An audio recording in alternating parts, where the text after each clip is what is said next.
구약성경 스가랴 1장 16절 17절 말씀입니다. 구약성경 스가랴 1장 16절에서 17절 말씀.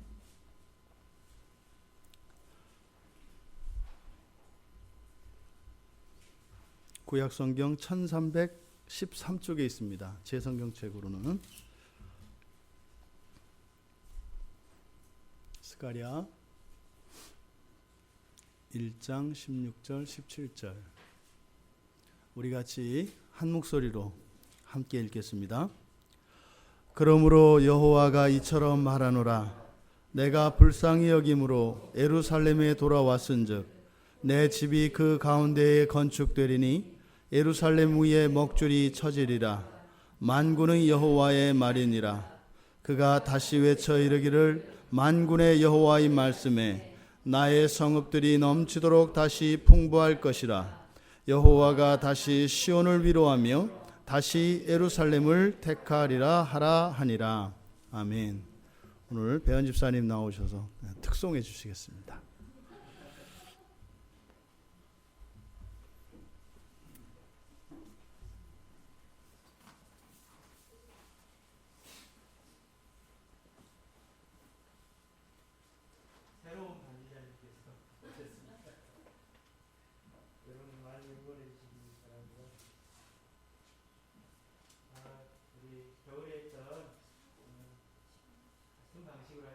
제가 1, 2절 찬창을 하고요. 여러분들은 3절 반주하고 3절 같이 합창하겠습니다. 같이 부르실 찬송은 486장 이 세상에 근심된 일이 많고 참 평안을 몰랐구나.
우리 서로 축복하시기 바랍니다.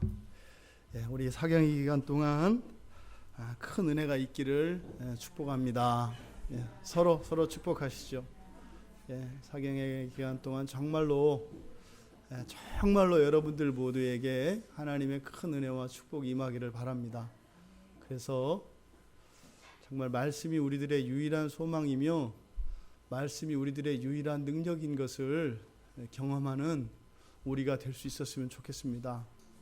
정말 말씀으로 천지를 창조하셨던 그 하나님의 말씀의 능력이 우리들 개인과 우리들 가정과 우리들의 교회와 우리의 삶 속에 경험되어지기를 바랍니다. 그래서 이 사경회가 끝나고 난 뒤에 많은 분들의 삶 속에서 그리고 내면에서 그 하나님의 은혜의 능력에 대한 그런 간증들이 우리의 삶의 자리에서 계속되어지기를 바랍니다.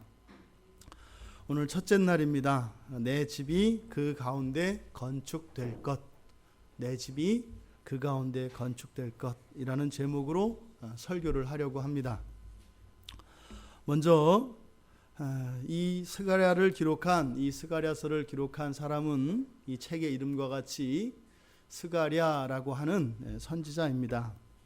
이 스가랴는 포로기 때의 선지자지요. 그래서 학개, 스가랴, 말라기, 그리고 대선지서에 있는 다니엘, 네 명의 이 선지자들이 거의 동시대에 활동하였던 선지자들입니다. 이 가운데 이제 말라기 선지자는 맨 뒤에 제국 말기에 이제 다 모든 것이 완성된 이후에 정말 하나님의 계시가 중단되어지는 그 마지막을, 구약 성경의 마지막을 장식하는 선지자가 말라기이죠. 이 스가랴는 여호와께서 기억하신다라고 하는 뜻을 가지고 있는 선지자입니다. 굉장히 상징적인 의미입니다. 여호와께서 기억하신다. 여러분들도 그러지 않겠어요? 여호와께서 기억하신다 할 때 두 가지가 있지 않겠습니까? 좋은 것과 나쁜 것. 나에 대해서 좋은 것만 기억해 주시면 좋을 텐데 좋은 건 다 까먹으시고 나쁜 것만 기억하시면 큰일 나지 않습니까? 그러니까 이것은 듣기에 따라서 다르다 이 말이에요. 그런데 이 스가랴의 이름과 같이 지금 이 스가랴서에 보면은 이스라엘 옛 선조들, 조상들에 대한 이야기도 나옵니다. 그래서 우리가 이제 본문을 살펴보면서 자세히 살펴보겠습니다만, 또 이 스가랴는 헬라어 구약 성경인 70인역에 보면 시편 137편 그리고 시편 145편에서 148편까지의 저자로 추정되어집니다. 왜 그런가 하면 그 시들은 바로 포로기 때 지어진, 포로기를 배경으로 하고 있는 시이기 때문에 그 시를 이 포로기의 선지자들이 지었을 것인데 그것을 학개 아니면 스가랴일 것이다 라고 추정을 합니다. 이 스가랴서는 전체 히브리어 성경에 보면 211절로 구성되어 있는 선지서입니다. 그래서 12편의 소선지서 가운데 가장 깁니다. 그 다음 긴 것이 호세아고 이 스가랴가 가장 깁니다. 그리고 이 스가랴서의 특징을 보면 이사야서, 선지서에서 이사야서를 제외한 나머지 모든 선지서 가운데 메시아를 가장 많이 언급하고 있는 선지서입니다. 그래서 장차 왕으로, 선지자로, 제사장으로 한 놈의 메시아로 오실 예수 그리스도에 대한 정보를 우리에게 많이 가르쳐주고 있는 성경책이기도 합니다. 이 책의 구성은 전체 14장이 앞에 1장에서 8장까지 그리고 9장에서 14장까지 두 부분으로 나뉠 수 있습니다. 그래서 1장에서 8장까지는 정확하게 기록된 그 시기가 성경에 기록되어 있습니다. 그래서 다리오 1세가 왕위에 오르고 그 다음에 즉 다리오 1세 2년부터 4년까지 우리의 지금 연대기로 하자면 주전 520년에서 518년까지 스가랴 선지자에게 임하였던 그 계시를 기록한 것이 1장부터 8장입니다. 근데 9장에서 14장까지는 그 시기가 정확하지 않고 그래서 이것은 추후에 나중에 편집되어서 이 성경의 한 권으로 되었을 것이다 라고 학자들은 보고 있습니다. 어찌하였든 이 스가랴서는 귀환한, 즉 바벨론 포로지에서 예루살렘으로 성전을 재건하기 위하여 귀환한 예루살렘 백성들, 그들이 성전을 재건하기 위하여 고군분투하고 있는 그들의 삶 가운데 위로의 말씀으로 주신 성경입니다. 이 메시지의 핵심은 성전과 나라를 재건하려고 하는 너희들의 모든 수고는 헛되지 않을 것이다. 반드시 성공할 것이다 라고 하는 희망의 메시지입니다. 지금 이것을 오늘날 우리에게 그대로 적용할 수 있습니다. 예수 그리스도를 믿고 우리가 구원을 이루었지만 여전히 완성될 그 하나님 나라를 향하여 살아가고 있는, 다시 말해 우리의 신앙을 더욱 온전히 하고 더욱 거룩하게 하기 위하여 주님 오시는 날까지 우리에게 주어진 인생의 날 동안 우리의 거룩함을 위하여 살아가야 하는 우리들이 바로 이 스가랴 선지자가 말씀을 전하여 주고 있는 그 대상인 포로지에서 귀환하여 예루살렘 성전을 세우고 있는 이스라엘 백성들과 동일한 상황에 우리가 있다는 것입니다. 먼저 이 설교의 이해를 위해서 대략적인 이스라엘의 역사를 좀 개관할 필요가 있습니다. 많은 분들이 잘 아시겠지만 아는 내용이라 하더라도 전체적으로 한번 요약해 봄으로써 설교에 대한 이해를 보다 분명히 하고자 합니다. 이스라엘 역사를 살펴보면 왕국의 역사가 이제는 사울로부터 시작이 되어지는데, 다윗에 의해서 이스라엘의 통일 왕조가 이루어지고 이스라엘의 최고의 성세를 누립니다. 그래서 다윗 왕 때 있었던 이스라엘은 사실 고대 근동에서 거의 제국에 가까운 그런 영향력을 행사하고 있었습니다. 그런데 이 다윗의 뒤를 이을 솔로몬, 우리나라 사람들에게 굉장히 뭐라 그래야 되나요? 선호되어지고 굉장히 바라는 이상향인 솔로몬. 근데 성경의 보도는, 솔로몬에 대한 보도는 사실은 굉장히 부정적이거든요. 근데 미뤄 짐작 가운데 전 세계 기독교인 가운데 솔로몬을 그렇게 사랑하는 사람들은 아마 한국 사람들일 가능성이 많습니다. 왜냐하면 솔로몬이 가졌던 재산과 그 부귀 영화에 눈이 멀어서 그런 거예요. 제밥에 관심이 많아서. 이 솔로몬이 어떤 사람인가 하면 우상 숭배와 이방 여인들과의 최고의 결혼을 많이 한 사람입니다. 아버지 다윗으로 인하여 엄청난 축복을 받았지만 그 축복으로 인하여 어찌 보면 구약 성경에 기록되어진 어떤 사람들보다도 사실은 더 많은 죄를 저지른 사람이 이 솔로몬입니다.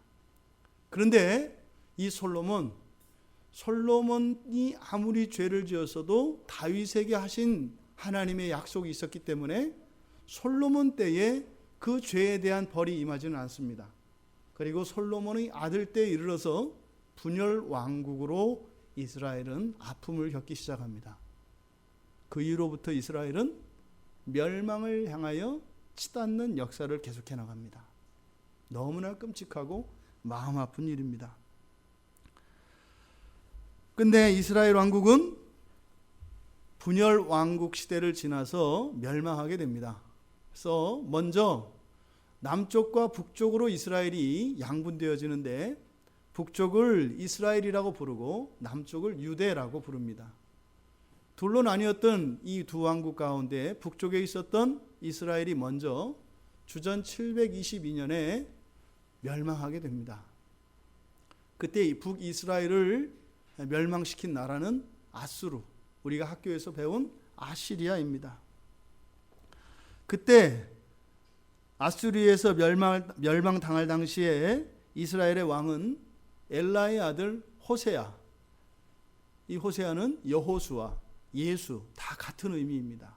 호세아가 이스라엘의 마지막 왕입니다. 그리고 그때 이스라엘을 침공시켰던 아수르의 왕은 살마네셀이었습니다. 그리고 난 뒤에 이제는 남유다도 끝내 멸망을 당하게 되는데 주전 598년부터 남유다에 대한 침공이 시작되어집니다. 그때는 바벨론입니다.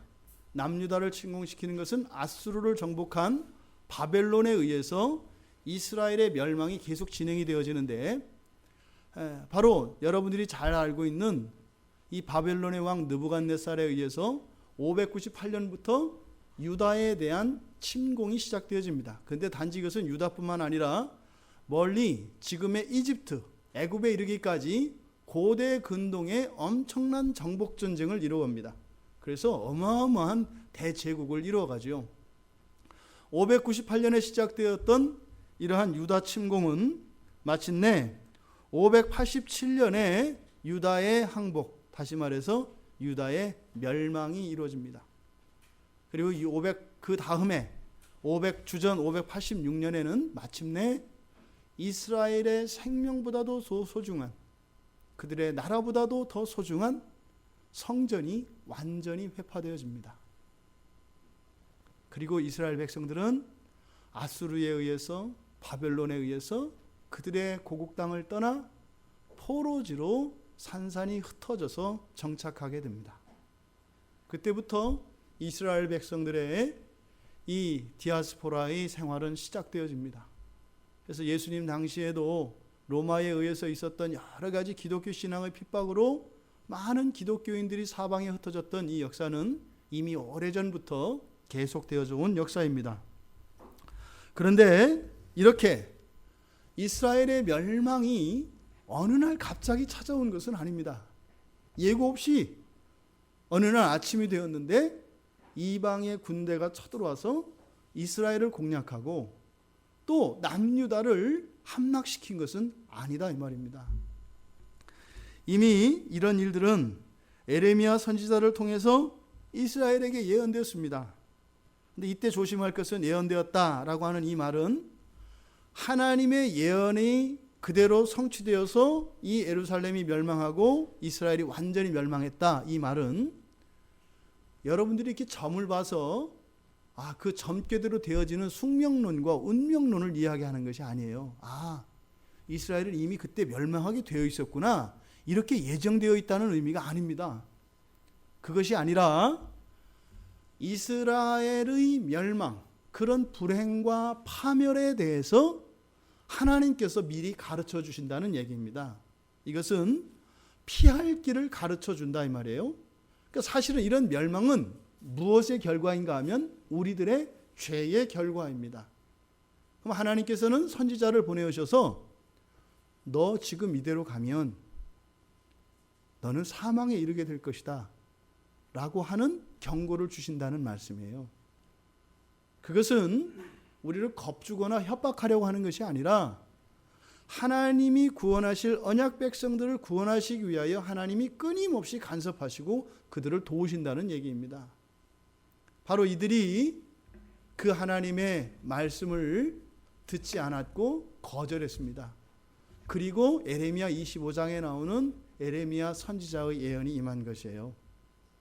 그러니까 이것은 이미 오래전부터 운명과 같이 이들이 돌이키지 않았더라면 그렇게 될 수밖에 없는 것이었고 그것마저도 하나님께서는 늦추셨다는 것입니다. 그리고 계속 기회를 주셨다는 것입니다.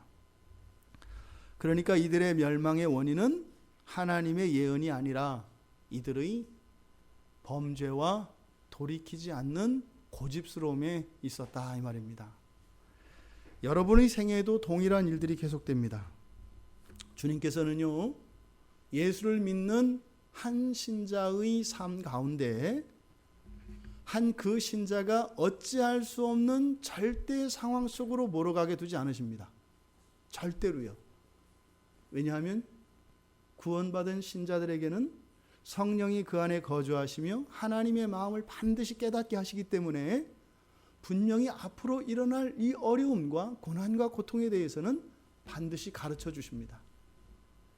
그것을 사인이라고 하죠. 여러분들이 살면서 그런 경험은 다 해봤을 겁니다. 큰 일을 당하거나 큰 어려움을 당하고 보면 그때서 깨닫습니다. 아, 과거에 있었던, 작년에 있었던, 재작년에 있었던 이런 일들, 누군가와의 만남, 그 누구가 주었던 그 충고, 아, 이게 다 하나님의 계시였구나. 하나님께서 바로 오늘의 이 환난과 재난을 피하게 하기 위하여 하나님이 보내주셨던 것이었구나 라는 것을 다 깨닫게 됩니다. 영적으로 둔감해지면 그런 하나님의 음성이 들리질 않습니다. 그래서 그냥 불나방과 같이 모닥불 속으로 뛰어드는 겁니다. 무모함이죠. 죄의 특성입니다. 부디 하나님께서 여러분의 인생길에 늘 불행과 고난에서 피할 수 있는 그 피할 길로 인도하실 때 그 말씀이 들려주시고 들려주신 그 말씀을 따라 순종하시며 이러한 환난과 이러한 고난을 피하시며 그 구원의 하나님, 그 은혜를 찬양하시는 여러분들 되시기를 바랍니다. 539년, 주전 539년 이 바벨론은 남유다를 멸망시켰던 이 바벨론은 메대 사람 다리오에 의해서 멸망당합니다. 다니엘 5장 30절과 31절에 그 내용이 기록됩니다. 이후 바사의 고레스가 또 메대를 정복합니다. 그래서 메대 바사 제국이 생겨납니다. 그래서 이 메대 바사 제국은 훗날 여러분들이 잘 아시는 마게도니아, 그 알렉산더가 대제국을 이루었던 마케도니아 이전까지 고대 근동의 패자로 군림하게 됩니다. 이 메데바사, 흔히 말하는 페르시아 제국이라고 하는 이 제국은 엄청난 권력과 엄청난 세력을 가지고 고대 근동을 지배하게 됩니다. 그때 이 메데바사 제국의 왕인 고레스, 이 고레스는 이방인의 왕으로서 예수님의 예표로 쓰입니다. 이방인은 언약 밖에 있는 사람들이지 않아요? 근데 언약 밖에 있는 그 사람을 예수님의 빗대어서 나타낸다 이 말입니다. 바로 이 고레스는 그래서 여호와 하나님의 종으로 불리는 사람입니다.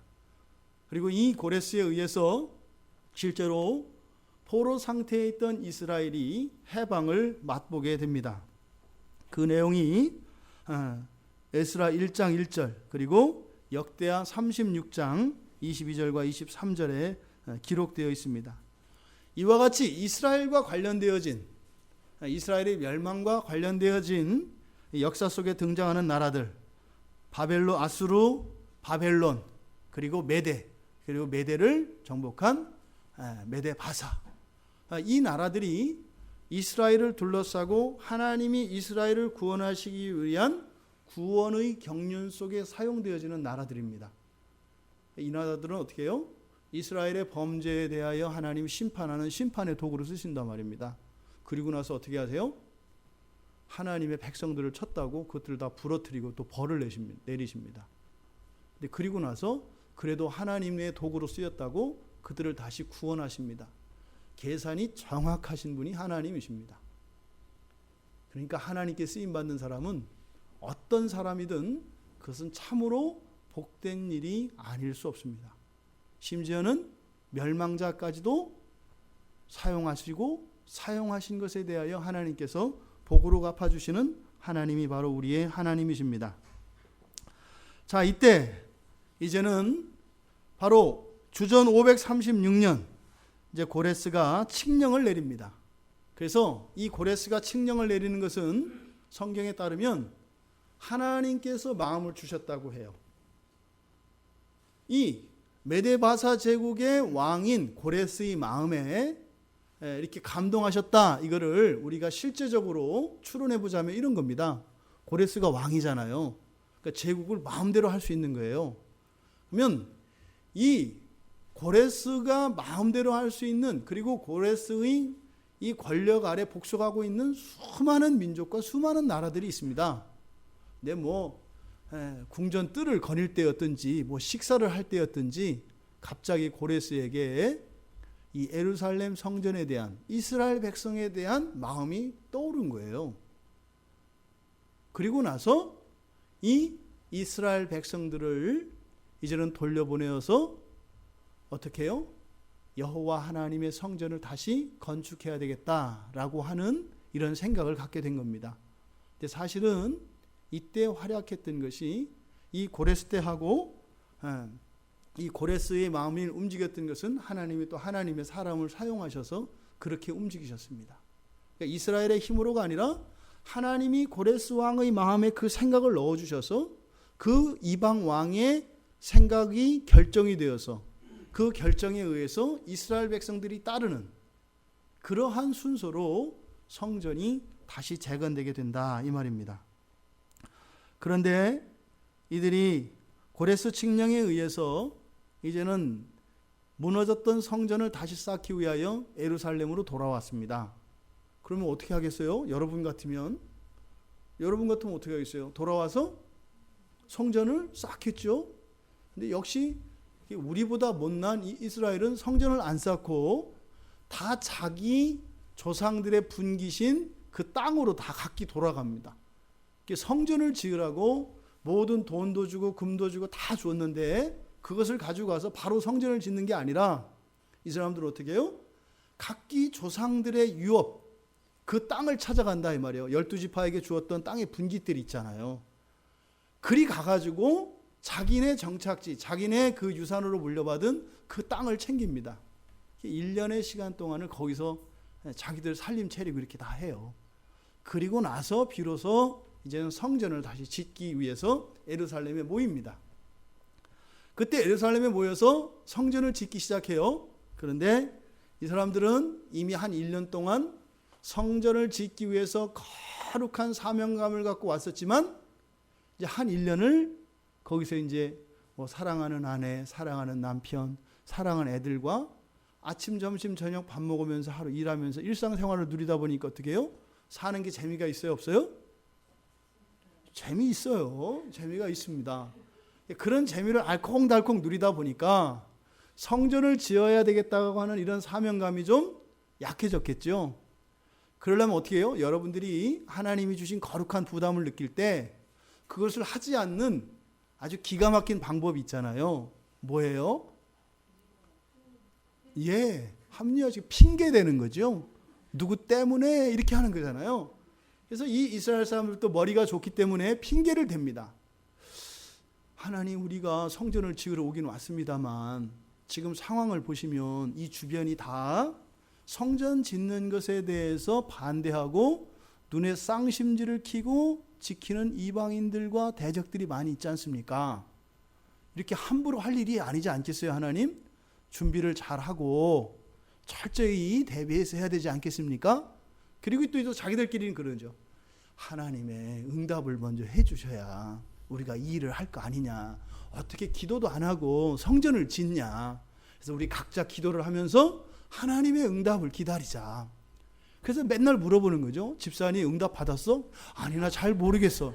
그럼 권사님 응답 받으셨어요? 글쎄. 이런 모양새로 이스라엘이 지내고 있었습니다. 그런데 어떻게 해요? 그래도 하나님의 백성들이기 때문에 더 이상 물러설 수 없는, 더 이상 게으름 피울 수 없는 마지막 선이 있습니다. 그래서 이들이 성전의 기초를 놓고 하나님께 제사를 드리고 이제는 성전 공사를 본격적으로 착수합니다. 그런데 성전을 짓기 시작하자마자 곧바로 방해가 나타납니다.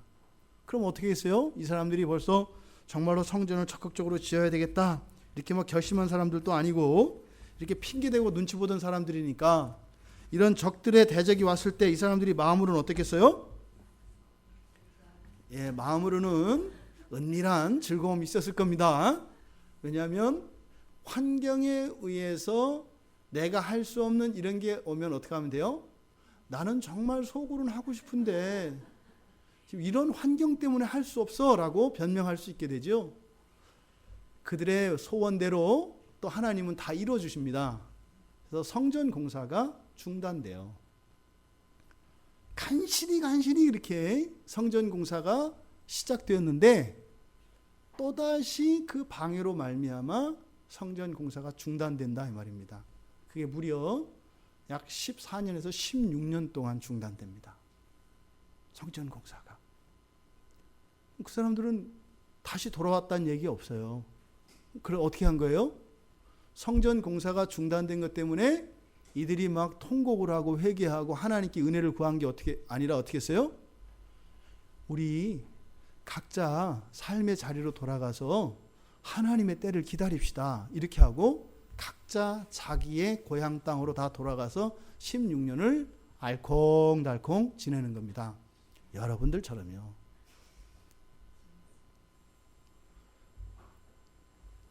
여러분도 그러시잖아요. 성경을 읽고 여러분들이 하나님의 말씀을 깨달았을 때, 설교를 통해서 하나님이 어떤 도전을 주셨을 때, 이 이스라엘 백성들이 한 것과 전혀 다르지 않게 우리가 그렇게 살고 있어요. 이런 핑계대고 저런 핑계대고, 이런 것 때문에 못하고 저런 것 때문에 못하고, 그리고 한편으로는 못하는 것 때문에 즐거워하고, 그 안에서 은밀한 죄의 즐거움을 탐닉하는 게 우리들이다 이 말입니다. 바로 이 시기에 우리가 읽은 이 스가랴, 그리고 이 앞에 있는 학개와 스가랴 선지자들을 통하여 성전 공사를 중단한 채 자기들의 일상의 유익과 한 가정의 즐거움에 만족하며 살아가던 이스라엘 백성들을 향하여 하나님의 말씀을 주신 거예요. 그래, 성전 안 짓고 사니까 좋으냐? 신앙은 뒤로 하고 너희들이 소중히 여기는 그런 것을 위해서 사니까 그렇게 기쁘고 만족스러우냐? 이렇게 하나님의 말씀이 이스라엘에게 임한 겁니다. 그 말씀 앞에 이스라엘의 지도자들이 먼저 각성을 하고 회개합니다. 그리고 그와 함께 하나님의 말씀에 감동을 받은 자들이 모여서 이제는 죽음을 각오하고 자신들의 죄악을 돌이키며 회개하며 성전 공사를 재개하게 됩니다. 그렇게 해서 성전은 완성되어집니다. 하지만 여기서 성전이라고 하는 의미는 하나님 나라 전체를 의미합니다. 그래서 이 이스라엘은 성전이 세워지고 이 성전을 중심으로 한 성읍이 건설됩니다. 거기에는 성전을 섬기는 이들과 이스라엘 백성들이 정착할 곳이다 이 말입니다. 그리고 그 성을 성곽, 성벽으로 둘러싸게 됩니다. 이것이 완전한 성전 건축입니다. 그러니까 20년에 걸친 그 16년간의 중단되었던 시간을 넘어 어찌하였든 다시 또 재개되어서 20년 만에 성전이 완성되었는데, 그러면 거기에 성읍 집들을 정착할 수 있는 집들을 짓고 또 이 예루살렘 성전을 중심으로 한 예루살렘 성 전체의 안전을 위한 성벽까지 쌓아야 완성되는 겁니다. 이제 다시 성읍을 건설하고 또 성벽을 건설하기까지 또다시 방해가 계속되어집니다. 그리고 방해로 또다시 중단되어집니다. 그래서 이 성경에 보면은 에스라, 느헤미야, 에스더, 이때가 그 포로기에 성전이 재건될 때까지의 이스라엘 역사를 기록한 것인데, 이 느헤미야에 이르는 3차 귀환, 3번에 걸친 이 공사의 재개를 통해서 최종적으로 느헤미야 때 완성되게 됩니다. 지금 우리가 이 이스라엘의 역사를 간략하게 먼저 살펴본 이유는 지금 우리가 함께 말씀을 나눌 이 말씀의 정황들이 어떤 정황이냐? 바로 우리들의 정황과 같다는 겁니다. 그러니까 토요일까지 설교되어질 이 내용들은 여러분 한 분도 예외 없이 이 말씀에 적용된다는 것을 말씀드리는 겁니다. 그리고 이 역사적 배경을 말씀드린 것은 이 하나님의 말씀은 동일하게 여러분의 삶에 임할 것이라는 것을 말씀드리기 위한 겁니다. 건성건성 듣거나 역사책에 대한 이야기로 생각하시고 여러분들이 이 사경에 임하신다면 오히려 들은 것을 후회하시게 될지도 모릅니다. 제가 이 설교를 준비하면서 자꾸 제 마음속에 저 스스로 하는 독백이 있었습니다. 뭐냐면 왜 접니까? 왜 접니까? 라고 하는 고백이었어요. 왜 제가 이런 말씀을 왜 제가 전해야 됩니까? 이런 마음이 자꾸 들더라 이 말이에요. 왜 접니까? 왜 접니까? 어쩌면 이번 사경의 기간 동안에 이 설교는 여러분들 한 분 한 분들에게 그냥 기쁨과 위로를 주는 것뿐만 아니라 또 한편으로는 여러분들의 마음을 아프게 할 수도 있습니다. 그리고 여러분들의 지금까지의 생활에 대한 고발이 될 수도 있습니다. 부디 이 5일 동안의 사경의 말씀을 여러분이 원하는 그 어떤 결과들을 예측해서 그것을 고정시켜 놓고 그것을 이루기 위한 수단으로 생각하지 마시기 바랍니다. 지금까지 여러분들이 여러분의 인생에 대한 비전과 꿈과 계획들이 있었다면 그건 마저도 내려놓고 하나님께서 세워주실 그 뜻을 바라보며 참여하시기를 바랍니다. 그래서 이 이스라엘이 겪었던 이런 끔찍한 역사가 우리들 개인과 가정과 우리 교회와 이 나라에는 다시 반복되지 않기를 진심으로 원합니다. 두려운 마음으로, 하지만 앞서 말씀드린 것처럼 이 스가랴서의 메시지의 초점은 무엇이라고요? 위로와 회복에 대한 약속이라고 말씀을 드렸습니다. 그런데 왜 이런 두려움이 있는가 하면 우리들의 지독한 불순종 때문입니다. 우리들의 지독한 세상 사랑과 우리들의 아주 독살스러운 자기 사랑이 만만치 않다는 것을 알기 때문입니다. 하나님은 정말 살아계시고요. 하나님은 하나님의 말씀을 반드시 이루십니다. 반드시 이루십니다. 우리의 선을 위하여 하나님은 당신의 독생자 아들 예수 그리스도까지 십자가에 내어주셨던 것을 여러분들 기억하십시오. 여러분 주변에 있는 그 어떤 사람이 자기의 뜻을 이루기 위하여 자기 자식을 죽였다고 생각을 해보십시오. 뭐라고 얘기해요? 독한 놈이라고 얘기하지 않겠어요? 심지어는 여러분들이 여러분의 신앙을 지키기 위하여 때로는 사람들과의 갈등과 이러한 마찰까지도 여러분이 감수할 때 뭐라 그래요?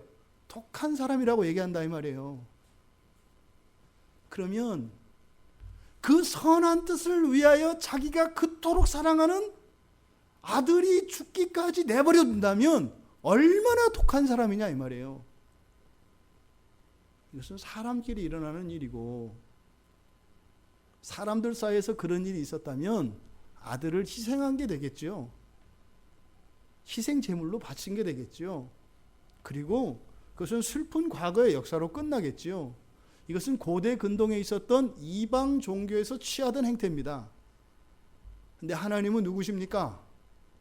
생명의 창조주이시며 왕 중에 왕이신 하나님이시기 때문에 당신의 아들을 제물로 내어놓았지만 다시 살리시고 회복시킬 수 있는 하나님이기 때문에 하나님 나라에는 피해가 없는 것이죠.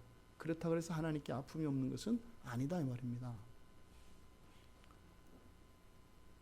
하나님의 회복의 메시지를 모두 받으시고 또 이 참신앙의 회복을 통해서 단지 우리들의 신앙만을 이야기하는 것이 아니라 여러분 인생 전체에 대한, 이 전체라는 것은 모든 걸 포함합니다. 부부관계, 부모의 자식에 대한 사랑, 자식들의 부모에 대한, 형제에 대한, 이웃들에 대한 또 여러분들의 사업장에 대한, 여러분들의 노후에 대한 모든 것을 의미하는 것입니다. 근데 여러분들이 안 믿는다는 거 저는 압니다. 여러분들 안 믿습니다. 부디 이번 사경의 기간을 통하여 참 신앙을 회복하고 하나님의 약속과 하나님의 말씀을 따라 살아가는 자의 그러한 강력한 말씀의 능력과 성령의 위로와 능력을 맛보실 수 있는 여러분들 되시기를 진심으로 바랍니다. 진심으로 바랍니다. 여러분에게 주셨던 이 하나님의 말씀입니다. 포로기에서 귀환하던 이스라엘을 생각해 보십시오.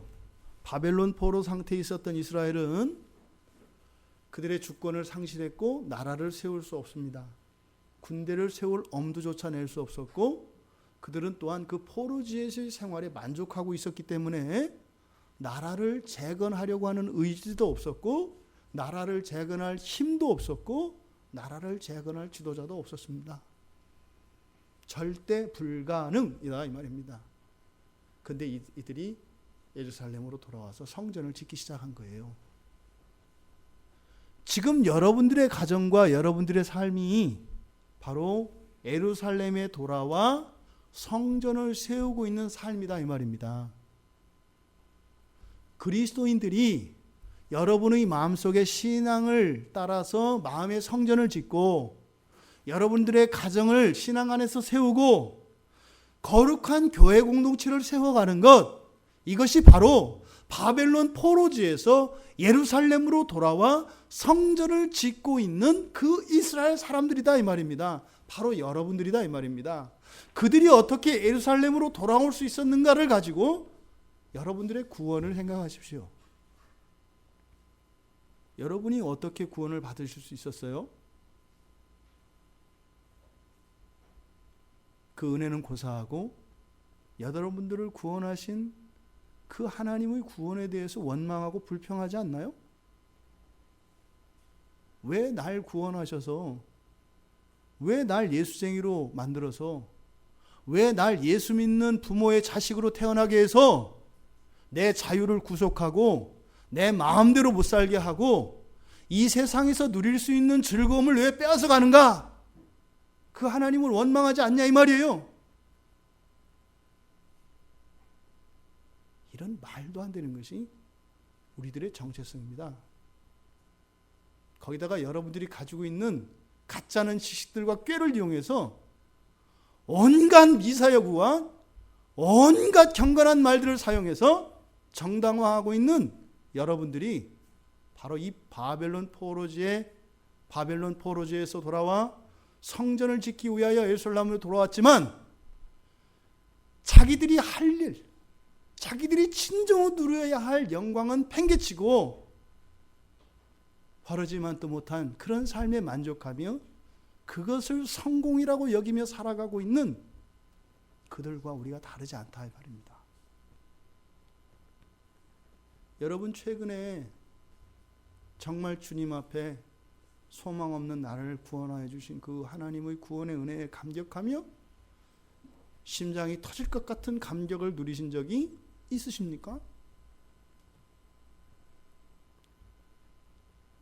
그런 사람들에게 회개가 있겠습니까? 회개라는 것은 고작해야 자기가 갖고 싶은 어떤 것이 이루어지지 않으니까 그것을 이루기 위해서 몇 가지 잘못들을 떠올려서 하나님 이거 잘못했어요 하면서 은근히 그 대가를 바라는 더러운 거래의 회개가 아닌가 이 말입니다. 각성하시기 바랍니다. 여러분들을 구원하시기 위하여 독생자 예수 그리스도를 십자가에 못 박으신 주님의 그 사랑과 그 하나님의 구원에 대한 그 기대를 저버리지 마시기 바랍니다. 또한 아울러 지금 성전을 건축하고 해야 마땅함에도 불구하고 공사를 중단한 채 희희낙낙하며 살아가는 이 사람들을 통해서 우리 안에 회복되어야 함에도 불구하고 우선순위에서 많이 밀려서 저쪽 한 구토기로 물려나가 있는 우리들의 신앙의 문제를 여러분들이 다시 한번 생각하시길 바랍니다. 여러분들이 진정한 그리스도인이 되고 온전한 신앙을 갖기 위한 소원이 여러분들의 소원의 목록 가운데 몇 번째입니까? 그런 소원이 여러분 앞에 있기는 합니까? 만약에 그런 것이 없다면 여러분들은 주님이 이 땅에 재림하시는 것을 방해할 것임에 틀림없습니다. 이런저런 이유로 늦게 오시라고 기도할 겁니다. 아직은 제가 이 세상에서 뜻을 다 못 펼쳐봤으니까 내가 좀 할 것 좀 하고 그 다음에 오시라고, 그 다음에 오셔도 늦지 않으니까 천천히 오시라고, 그런 삶을 살아갑니다. 우리들이 그걸 적극적으로 드러내지 않죠. 말씀드린 것처럼 어떻게 해요? 우리는 고상하다 이 말입니다. 항상 고상한 명분을 붙이죠. 이 한 주 동안 여러분들이 이 사경회 동안 에스라서 그리고 다니엘서 9장에서 10장, 뭐 좋게는 끝까지 14장까지 읽으셔도 좋고, 에스라서와 다니엘서 9장과 10장을 읽어보시며 계속 반복적으로 읽으시면서 묵상을 좀 해보시기를 바라요. 여러분, 이번 5일 동안의 이 사경회를 통해서 우리 모두의 참된 신앙이 회복되기를 원합니다. 앞서 말씀드린 것처럼 참 신앙의 회복이라는 것은 무엇을 의미한다고요? 우리의 삶의 총체적인 회복을 말하는 겁니다. 여러분들 대청소 해보신 분 아시죠? 봄맞이 대청소 하려면 어떻게 해야 돼요? 먼저 다 끄집어내야 됩니다. 이렇게 자리를 바꿔가지고는 대청소가 안 됩니다. 다 끄집어내야 됩니다. 그리고 나서 자리를 잡아야 청소를 마쳤을 때 만족이 있지, 단지 위치만 바꿔가지고서는 죽어라고 고생을 하겠지만 또다시 뒤집어야 될 겁니다. 이번 기회에 우리들 마음속에 있는, 우리들의 생활 속에 있는 지금 잘못 자리 잡고 있는 우리들의 모든 것들이 다 끄집어내지고 완전히 회복되어지기를 바랍니다. 제 얘기가 아니라 하나님 말씀입니다. 여러분들이 지금까지 소중히 여기고 있는 무엇, 이것은 내가 절대로 내려놓을 수 없는 무엇, 그 이유가 선한 것이 되었든 의롭다고 생각되었든 너무나 소중한 것이라고 되었든, 아니면 이것을 놓으면 내 생존 자체 위협받을 것이라고 하는 그런 약점이 되었든 모든 것을 다 내려놓으시기 바랍니다. 그런 믿음이 여러분들에게 주어지기를 바랍니다. 그러면 아마 그런 분은 아마 놀라운 하나님의 구원을 경험하게 될 것입니다. 그 은혜가 여러분 모두에게 임하기를 바랍니다. 사경의 기간 동안 우리는 스가랴서 1장에서 6장의 말씀을 묵상하게 될 것입니다. 특별히 1장부터 6장까지 7개 내지는 8개라고 이야기되어지는 스가랴에게 보여주신 이 환상을 중심으로 해서 설교해 나가려고 합니다. 그래서 이 환상은 하나님께서 스가랴에게 보여주셨던 특별한 계시였습니다. 바로 이들을 통해서 지금 성전 공사를 중단한 채 만족해하며 일상의 평온함을 누리고 있던 이스라엘 백성들을 각성시키려고 하셨던 그 하나님의 메시지뿐만 아니라 앞으로 일어날 일들에 대한 예언까지 주어집니다. 여러분, 주의할 것은 스가랴의 환상을 우리가 살펴본다고 해서 바로 이 환상에 대한 설교를 통해서 여러분들이 이 비유적인 이 환상, 이것에 대해서 어떤 신기하고 탁월한 해석, 또 이런 것들을 통해서 여러분들의 호기심을 채워주는 어떤 새로운 지식, 이런 것들을 기대하지 마십시오. 오히려 성령의 도우심으로 여러분의 순종과 여러분의 결단을 기대하시기 바랍니다. 그래서 이 말씀들을 통하여 정말 여러분의 삶 속에 순종과 결단이 일어나서 하나님의 약속을 누리실 수 있는 정말 전화위복의 기회로 삼으시는 여러분들 되시기를 바랍니다. 1장 1절에서 6절까지는 포로된 이스라엘을 향한 하나님의 촉구가 있습니다. 그래서 1절은 서원격이고 2절에 보면 이스라엘의 그 열조 조상들에 대한 하나님의 진노의 역사를 압축하여서 기록하고 있습니다. 여호와 하나님께서는 이스라엘의 옛 조상들의 죄악, 즉 우상 숭배입니다. 우상 숭배에 대해 상기시키면서 그들의 범죄와 그 심판의 역사를 되풀이하지 말 것을 스가랴 선지자들을 통해 음성으로 들려주십니다.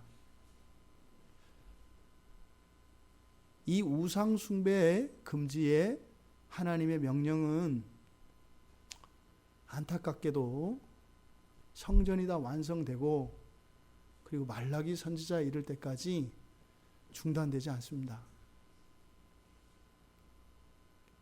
나라를 잃고, 여러분 아시죠? 이스라엘이 나라를 뺏길 때 아수르와 바벨론에게 침공당했을 때 있었던 일들은요, 여러분들이 지금까지 어떤 책이나 심지어는 그런 이상한 책들, 그런 괴기담 같은 데서 나오는 것보다 더 끔찍한 얘기들이 들어가 있어요. 성이 포위되었을 때 어떤 일이 일어난지 압니까? 임산부만 보면 사람들이 침을 흘리던 때가 있었어요. 실제 역사입니다. 굶주림에 시달리다가 먹을 것이 없으니까요. 임산부의 배를 보면 사람들의 눈이 살기로 가득 찼었다 이 말입니다. 그리고 실제로 임산부의 배를 갈라서 그 아기를 고기로 먹었어요. 그게 이스라엘의 역사 속에 있어요. 여러분들 남 얘기 같죠? 여러분들은 절대로 그런 일 안 할 것 같죠? 누누이 말씀드립니다만 여러분들이 그런 것과는 전혀 상관이 없을 것이라고 하는 그런 생각들이 하나님의 특별한 은혜로 여러분들에게 주어진 것임을 아셔야 돼요. 여러분들이 그 환경 속에 들어가면 그 사람들과 다르지 않은 사람이 돼요. 어떤 사람은 특별히 더 악하고 악랄하고 어떤 사람은 절대로 그러지 않을 것 같이 선하게 태어난 사람이 있다고 생각하지 마세요. 하나님의 은혜가 떠나면 그런 극악무도한 살인마가 여러분들이 될 수 있다는 것을 잊지 마셔야 해요. 왜 이 얘기를 말씀드리는가 하면 그런 전쟁과 끔찍한 상황을 겪고 그들의 죄로 인해서 그런 일이 일어났던 것을 깨닫고 뉘우쳤어요. 다시 하겠어요? 안 하겠어요? 안 하지 않겠어요? 옆집 개똥이 엄마가 사람들한테 찢김을 당하고 칼로 차에닿으며 죽는 걸 눈으로 봤단 말이에요. 뭐 때문에? 이 우상숭배 때문에. 근데 하나님이 진노를 거두시고 용서를 시키시고 회복시켜줬단 말이에요. 그런데 또 죄를 짓는 게 우리 인간이다 이 말입니다. 여러분들의 인생의 문제를 쉽게 해결할 수 있다고 생각하지 마세요. 돈 벌면 될 것 같으세요? 공부하면 될 것 같으세요? 여러분들에게 돕는 사람들이 이렇게 있으면 될 것 같으세요? 천만에요. 공부 잘하고 돈 많이 벌고 출세하고 권력 잡는 것도 쉽지 않습니다만 한 몸에 그것을 다 가져도 안 된다니까요. 성경의 역사입니다. 단단히 마음을 먹지 않고서는 극복할 수 없는 문제예요. 여러분 여기서 행여나 여러분들이 오해하실까 봐 말씀을 드리는데 여기서 어떤 교리적인 오해를 갖지 마시기 바래요. 내가 그러면 예수를 믿었지만 죄를 지으면 구원이 취소될 수도 있는가 봐. 그럴까요? 아니에요. 그 얘기하는 게 아니죠. 무슨 얘기하는 거예요? 성전을 재건하는 일을 얘기하는 거예요. 지난번 설교에서도 말씀드렸던 것처럼 그 가라지에서 곰팡이균이 달라붙어가지고 이 알곡의 곡식에 붙어서 시커먼 깐부기처럼 이렇게 되었다 할지라도 곡식은 곡식이다 이 말입니다. 병들었다 그래서 가라지가 되는 게 아니라, 병들어서 뽑아내는 게 아니라 가라지이기 때문에 뽑아낸다 이 말입니다. 구원은 취소되지 않습니다. 또 하나의 오해는 이런 게 있을 수 있습니다. 옛날에 내가 지은 죄 때문에 내 인생에 우환이 생겨나고 자꾸 이런 재난이 일어나나요? 그럴 수 있습니다. 그래서 죄를 가볍게 생각하시면 안 돼요. 죄를 짓는 건 누구 문제예요? 여러분 인생 문제예요.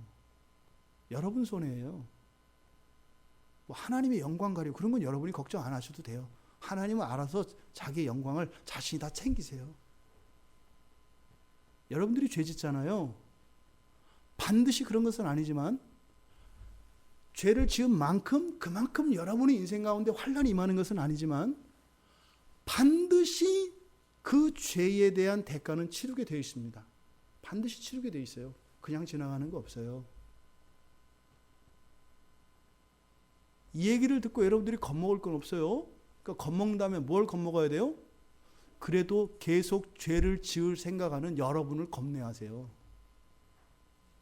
그냥 하나님이 겁주는 게 아니라 내가 스스로 죄를 지으면 그렇게 된다고 얘기를 하는데도 아유 그래도 조금만 주시면 안 되나 이런 생각을 한다 이 말이에요.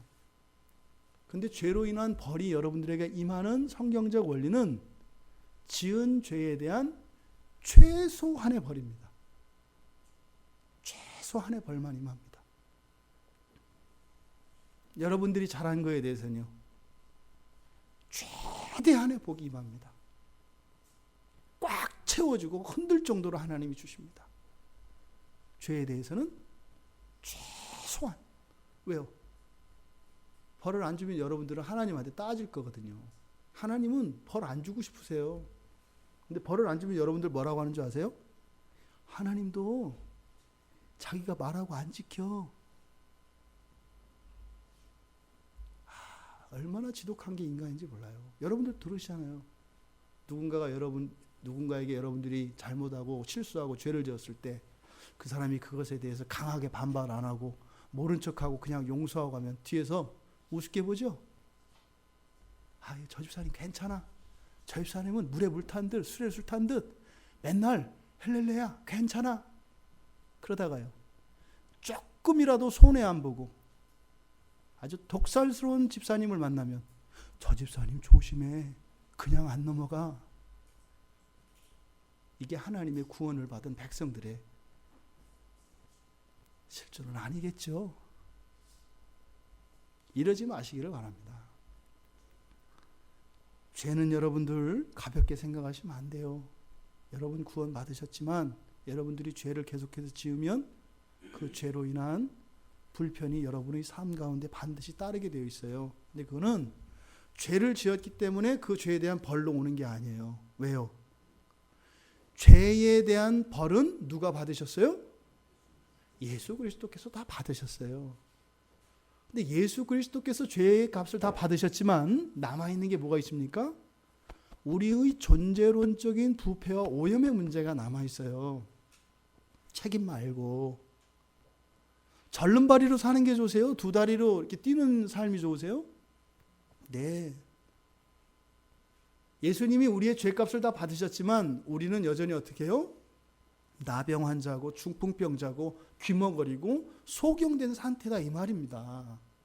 구원 받았지만 구원 받은 걸로 나는 끝 할 게 아니지요. 왜 신약 성경에서 그렇게 수많은 병자들이 나사렛 예수여 나의 병을 고쳐주시옵소서 그 사람은 종말의 천국을 얘기하는 게 아니에요. 두 다리로 걷게 해주세요. 볼 수 있게 해주세요.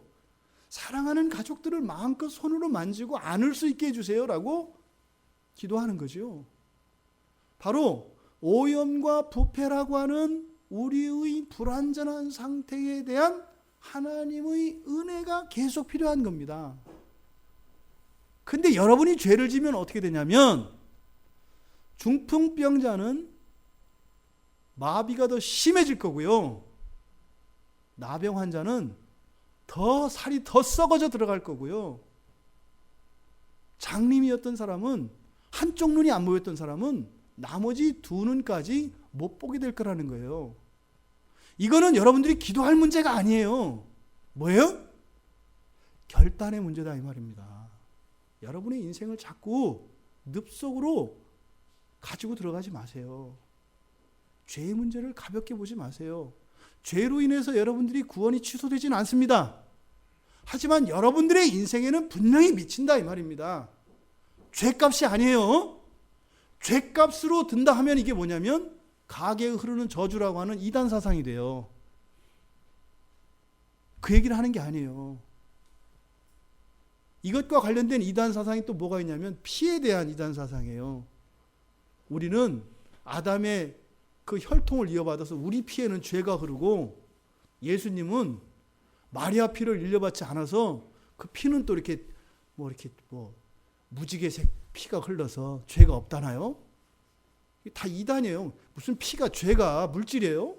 뭐 어느 사람 피에는 성분 검사하면 여기 죄 성분이 몇 프로네? 뭐 이렇게 나오나요?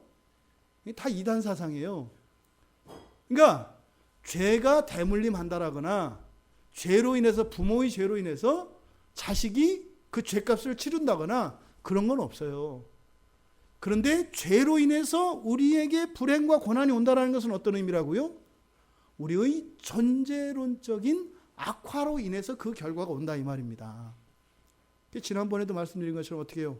부모들이 죄를 지으면 그것이 가정적으로 어떤 가풍이나 이런 전통이 돼요. 그러면 자식들은 어떻게 돼요? 그런 죄가 강요되죠. 그러면 그냥 더 악화된다 이 말입니다. 뭐가? 존재론적으로. 그래서 결혼하고 가정을 가지신 여러분들 맨날 이 모습 이대로 살려고 생각하시면 정말 나쁜 거예요. 뭐예요? 자식들이 절대로 나보다 더 건강하지 않기를 바라는 거죠. 안 돼. 내가 그 불편하게 살았는데 이 자식도 지들만 뭐라고 지들은 편하게 살면 돼? 내가 당한 대로 그대로 살아야지. 이게 우리나라의 군대 문화예요. 이게 이상한 거예요. 이게 옛날 분들이 그러잖아요. 뭐라고 이렇게 이것 좀 이렇게 개선시켜 주시고 이렇게 하죠. 그러면 그래요. 그때는 다 그렇게 하는 거야. 나도 그렇게 살았어. 뭐 이런 거거든요. 이런 못된 생각들이 교회 안에서는 일어나지 말아야 되는데 제가 목사가 되고 나서 선배 목사님들한테 그 얘기를 많이 들었어요. 이 세상에 4명, 5명 가족이 있는 사람이 어떻게 한 달에 50만 원 갖고 살 수가 있겠어요? 여러분들 이 다음에 그리고 여러분 주변에 장로님들 계시고 이러면 그런 대먹지 않은 생각은 좀 버리라 그러세요. 어떻게 그 청소년 자녀들을 둔 목회자 가정이 한 달에 50만 원, 100만 원 갖고 살 수 있을 거라고 생각을 하세요? 그리고 기껏해서 뭐 기도해라. 너나 기도해 보세요. 전 살다 목사가 되고서 나 이런 데인지 몰랐어요. 이 세상에 뭐 무슨 은혜, 뭐 까마귀가 날아다닌다나? 자기나 큰 까마귀 물어다 주는 거 먹고 살지? 이런 이 말도 안 되는 일이 교회 안에서 일어나고 있어요. 반드시 무너질 겁니다. 반드시 무너질 겁니다. 하나님이 그냥 두지 않으실 겁니다. 교회라는 이름으로 눈물을 흘리는 하나님의 백성들을 절대 그냥 두지 않으실 겁니다. 반드시 위로해 주실 것입니다. 반드시 보호해 주실 것입니다. 그리고 하나님의 거룩이 무엇인지, 하나님의 그 의의 영광이 무엇인지 반드시 보여주실 것입니다. 바로 스가랴 선지자가 이 이야기를 하는 겁니다. 여러분 죄를 가볍게 여기지 마십시오. 하지만 여러분 그래서 우리가 날마다 회개하며 하나님의 은혜를 구해야 되는 이유가 여기에 있어요. 우리가 죄를 짓고 싶지 않아도 죄를 지을 수밖에 없는 존재론적인 한계가 있지 않습니까? 그래서 하나님의 은혜가 아니고서는 우리가 죄를 극복할 수가 없는 겁니다. 그래서 우리는 끊임없이 은혜를 구해야 돼요. 은혜의 성격에 대해서 말씀드렸죠. 은혜는 뭐라고요? 이럴 때 이제 설교 안 들은 사람들은 곤란해지는 거예요. 죄는 역사성이 있지만 은혜는 현재성이 있다 그랬어요. 죄는 역사성이 있어서 점점점 눈덩이처럼 커가고 계속 인과론적으로 끌고 갑니다. 근데 은혜는요, 매일 먹는 밥과 같아요. 항상 현재적입니다. 여러분들이 나는 그동안 주의를 매일 지켰으니까 한 10년 지켰으니까 안식년 따져서 한 2번은 빠져도 돼. 그리고 나는 새벽 기도를 10년 동안 하루도 안 빠졌으니까 내공이 좀 쌓여서 한두 주는 쉬어도 돼. 그 얘기는 뭐예요? 지난주에 내가 공룡고기에 가서 배를 빵빵하게 먹었으니까 한 3일은 아무것도 안 먹어도 나는 배가 안 고플 자신이 있어, 이런 말이에요. 그래요? 더 배고파요. 많이 먹으면 위가 커졌다가 안 먹으면 더 배고파진다고요. 은혜는 날마다 사모하셔야 되는 것임을 잊지 마세요. 밥이에요, 밥. 그게 바로 은혜의 현재성입니다. 죄에 대한 심각성이 크면 클수록 우리들에게 커지는 것은 뭐예요? 은혜에 대한 사모함이 커져야 한다, 이 말입니다. 은혜에 대한 그 갈급함이 더 절실해져야 된다, 이 말입니다. 그러지 않으면요, 여러분 배고프게 살아요. 그렇게 살지 마세요. 하나님의 은혜를 사모하세요. 또 부모된 여러분들은 여러분들의 자녀들에게 그런 삶을 물려주어서는 안 됩니다. 배고프게 살게 두시면 안 돼요. 부유롭게 살게 하셔야 됩니다. 풍요로운 삶을 살게 하셔야 됩니다. 그것이 부모된 자의 첫 번째 의무인 것을 기억하시기 바랍니다. 이 우상숭배 이렇게 지독합니다. 그런데 이 우상숭배에서 이 조상들이 돌이키지 않았다. 너희들만은 그렇게 하지 마라. 그것을 성경에서 뭐라고 해요? 3절에서 돌아오라 하고 얘기를 합니다. 돌아와라. 돌아와라. 하나님의 이 간절한 호소가 여러분 들리세요? 너희는 내게로 돌아오라. 만군의 여호와의 말이라. 그리하면 내가 너에게로 돌아가리라. 만군의 여호와의 말이니라. 노망든 것 같지 않으세요? 여호와 하나님 노망든 것 같지 않냐고요. 여기 3절에서. 무슨 말씀인지 모르시겠나요? 지금 보세요. 3절에서 너는 그들에게 말하기를 만군의 여호와께서 이처럼 말하기를, 이르시되가 말하기를이에요. 여호와께서 말하기를 너희는 내게로 돌아오라. 만군의 여호와가 말하기를 그리하면 내가 너에게로 돌아가리라. 만군의 여호와가 말하기를. 한 말 또 하고 한 말 또 하고 할 때 누가 이래요? 망령 들면 이래요. 좀 전에 한 말 기억 못하고 또 해요. 좀 있다가 또 해요. 좀 있다 또 해요. 그럼 여러분들 뭐라 그래요? 아유 집사님 우리 어머니 망령 났나 봐. 한 얘기 또 하고 한 얘기 또 하고 한 얘기 또 해. 망령 나셨네요, 하나님이. 그럴 리 없죠. 우리가 망령난 사람들이 하는 행동이라고 하는 행동을 하나님이 하고 계세요. 왜요? 하나님의 그 애끓는 그 사랑의 그런 부름이 들리세요? 내가 너희한테 말한다. 내가 너희한테 말한다. 내가 너희한테 말한다. 뭐 하라는 거예요? 회개하고 돌아와라.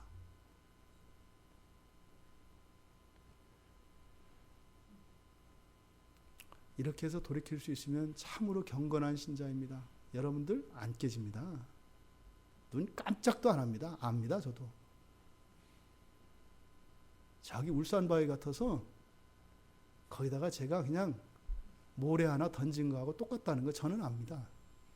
제가 할 수 없어요. 성령께서 여러분들의 마음을 깨트려 주시기 전에는 할 수 없다는 거 저도 압니다. 스가랴 선지자도 동일한 마음입니다.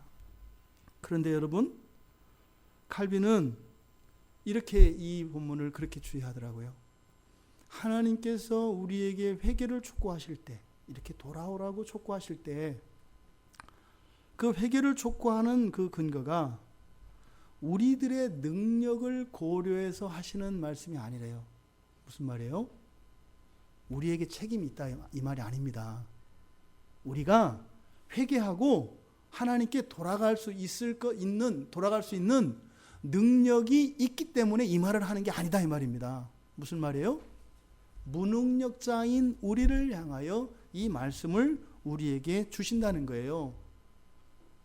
하나님이 회개하고 돌이키라고 하는 이 말씀은 하나님이시기 때문에 하나님 당신이 받으실 영광과 하나님께 당당한 합당한 권리로서 주장하신다 이거예요.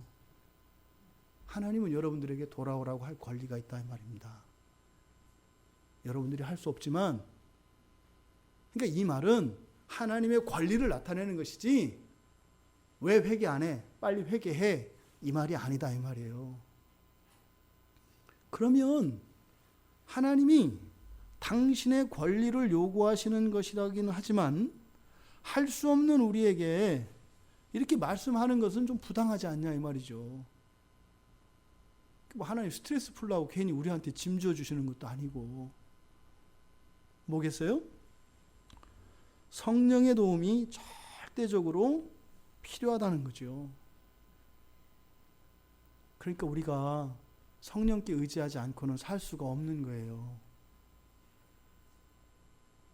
근데 여러분의 생활을 한번 살펴보시라고요. 그렇게 성령을 의지하시며 살고 있는가? 하나님도 여러분들에게 그런 능력이 없다고 하는데 여러분들은 여러분 스스로 그런 능력이 있다고 생각하면서 살아가고 있으니 그 인생은 큰일 난 인생이 아니냐 이 말이에요. 어떻게 할 거예요? 혼자 힘으로 살려면. 명심하십시오. 우리의 무능력을 깨닫게 하시고 도우시는 하나님이신 것을 알게 하시려고 하는 목적이라는 것을 기억하시기 바랍니다. 4절에서 너희 조상을 본받지 말라 이렇게 이야기를 해요. 이것은 조상 때부터 시작된 이런 악한 습관들을 버리라는 것인데 이런 조상들에게 하나님의 뜻을 선포한 선지자도 다 죽었어요. 그런데 뭐예요? 하나님의 말씀과 그 가르침은 유효하다는 겁니다. 사도 베드로도 자신의 임종이 가까웠을 때 이제는 사도로서의 모든 직분을 다 감당하고 난 뒤에 이제는 후에 남는 이들에게 이런 말씀을 남깁니다. 베드로 후서 1장 15절에 보면 내가 힘써 너희로 하여금 나의 떠난 후에라도 필요할 때는 이런 것을 생각나게 하려 하노라. 뭐예요? 사도들도 사람이기 때문에 이 세상을 떠납니다. 그리고 사도들에게 어떤 능력이 있는 것이 아니라 바로 하나님의 말씀의 능력이 있는 것이지요. 또 그 말씀은 반드시 성취되어진다는 것을 이야기한 겁니다. 이렇게 이스라엘을 포로지에서 귀환하였지만 자신들의 사명을 잃고 사명과 무관한 일상의 삶 속에서 즐거움을 누리며 의미를 찾으며 거기에서 헛된 성공을 구가하려고 하는 이스라엘 백성들에게 이 죄에서 돌이킬 것, 너희들이 지금 회복되겠지만 왜요? 하나님이 약속하셨거든요. 70년의 포로기가 끝나면 너희들을 회복시키겠다라고 약속을 하셨기 때문에 지금 당장 이들이 회개하지 않더라도 하나님이 하신 약속 때문에 회복시켜 주실 것이에요. 근데 회복시켜 주시는 게 문제가 아니죠. 또다시 조상들이 범했던 우상 숭배를 또 한다면 어떻게 돼요? 다시 포로지로 또 가야 된다 이 말입니다. 회복시키시는 것은 아무것도 아니에요. 이것이 유지되어지기를 바라는 거죠. 왜요? 하나님이 창세기에서 천지를 창조하시고 사람들에게 세상을 정복하고 다스리라고 하는 명령을 주셨잖아요. 그러니까 세상을 하나님 창조한 데 관심이 있는 게 아니라니까요. 뭐예요? 창조해서 선물로 주신 이 세상을 아름답게 발전시키고 더 영광의 높은 차원을 향하여 진전시키기를 원하시는 거죠. 여러분들을 구원하시는 것은 하나님의 일이에요. 여러분 구원에 대해서는 여러분 신경 끄세요. 여러분들이 신경 쓸 일이 아니라고요. 여러분들이 신경 쓸 일은 뭐예요? 구원하신 구원 이후의 삶의 하나님의 영광을 드러내는데 마음을 쓰시라 이 말입니다. 지금 스가랴가 이스라엘 백성들에게 그렇게 이야기한 거예요. 그럼 뭐예요? 여러분들이 신경 써야 될 일은 성경에 써 있는 하나님 말씀을 지키며 살아가는 게 여러분들이 신경 써야 되는 거라고요. 이 말씀이 무슨 의미일까? 왜 이런 말씀이 주어졌을까? 이런 명령을 주신 배경이 뭘까? 이거 신학적인 뜻은 뭐야? 역사적인 배경은 뭐지? 이게 교리적으로는 어떤 교리지? 신경 쓰지 말라고요. 제발 하나님 말씀을 들으라고요. 그 말씀대로 사는 일에 맘쓰란 말이에요. 그러면 여러분들은 그렇게 할 수 없다는 것을 알게 된다니까요. 그러면 여러분들은 하나님의 은혜를 구하게 되어 있다니까요. 그럼 하나님이 도와주신다니까요. 그럼 거기서 여러분들은 하나님을 만난다니까요. 생생한 신앙을 살아간다니까요. 다른 데 눈 안 판다니까요. 왜 눈 팔아요? 딴지 거는 거예요. 왜 하나님이 이 말씀하셨을까? 기쁜 뜻은 없을까? 무슨 기쁜 뜻이에요? 우상 숭배하지 말라는데. 버리지 못하는 것으로 마음 아파하며 회개하고 용서를 구하고 하나님께 힘을 달라고. 제가 치질이도 못 나서 이게 우상 숭배인지도 알면서 더러운 건지도 알면서 놓지 못하고 있는 나를 그대로 인정하고, 하나님 이게 우상 숭배인지 알겠는데 못 놓겠어요. 겁나요. 이거 놓으면 제 인생이 다 망가질 것 같고요. 기쁨과 행복은 하나도 없을 것 같아요. 하나님 못 놓겠어요. 근데 하나님 정말 놓고 싶어요. 이게 여러분들이 해야 될 거다 이 말이에요. 그러면 하나님이 싫어하는 마음을 주십니다. 그러면 여러분들의 인생 모두가 송두리째 날아갈 것 같은 그런 결단을 하게 하십니다. 천길 낭떠러지와 같은 그 허공으로 발을 내딛게 한다 이 말이에요. 내가 죽겠사오니 죽으면 죽으리다. 그래서 허공을 향해서 발을 딱 디뎠는데 빠지지 않는 거예요. 이게 인디아나 존스 2탄에서 나오는 겁니다. 거기에서 믿음이 확인되어지는 거예요. 잘못된 곳에 마음을 두고 있어요. 엉뚱한 곳에 힘을 쏟고 있어요. 그러지 마세요. 오히려 그런 것들을 가지고 여러분 사랑하는 가족과 함께 누리세요. 여러분들의 정신적인 에너지, 물질적인 에너지, 이런 시간의 자원들을 누리시며 감사하며 하나님의 영광을 높이세요. 7절부터 17절까지 첫 번째 환상이 나옵니다. 다리오 왕 2년 11월 24일 밤에 여호와 하나님의 환상을 보게 됩니다. 이때 스가랴와 여호와의 천사, 그리고 다른 말로 나타나 있는 다른 천사, 그리고 여호와의 대화가 나옵니다. 골짜기 속 화석류 나무 사이에 붉은 말을 탄 사람, 예수 그리스도입니다. 촛대 사이에서 움직이시는 이 예수 그리스도를 말합니다. 그래서 여호와의 천사로 나오고 있는 이분은 바로 제2위이신 성자 예수 그리스도를 의미합니다. 내 주여 이들이 무엇이니까 할 때 이들은 뭐냐면 그 화석류 나무 사이에 계신 한 사람, 바로 그 한 천사 예수 그리스도가 대동하고 있는 그 뒤에 있는 세 말입니다. 붉은 말, 그리고 자줏빛 말, 그리고 흰 말이 그 사람, 그 천사 뒤에 있다고 합니다. 그러니까 물어봐요. 이들이 무엇입니까? 그랬더니 10절에서 여호와께서 땅에 두루 다니라고 보내신 자들이다. 바로 천사를 말로 나타내고 있는 거지요. 그런데 이 말은 붉은색, 자줏빛, 자주색, 흰색 이렇게 나타납니다. 근데 이것을 정확하게 이 색깔이 의미하는 바를 정확하게 이야기할 수는 없어요.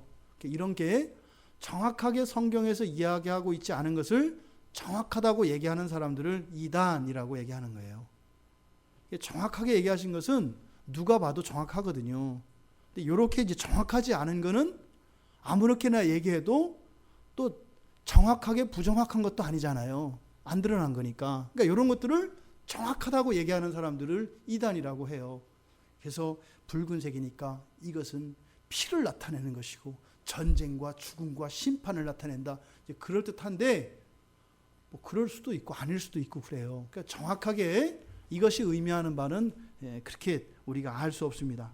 하지만 여기에 나와 있는 이 말들의 색깔을 다양하게 이야기한 것은 어떤 일이 되었든지 간에 다양한 직무를 나타내는 것이라고 볼 수 있어요. 왜냐하면 뒤에 가면 6장에 가면 또 이 말들이 나오는데 그 각각의 색상을 가진 말들은 바로 여호와의 천사가 행하실 직무들과 관계되어져 있습니다. 할 일들과.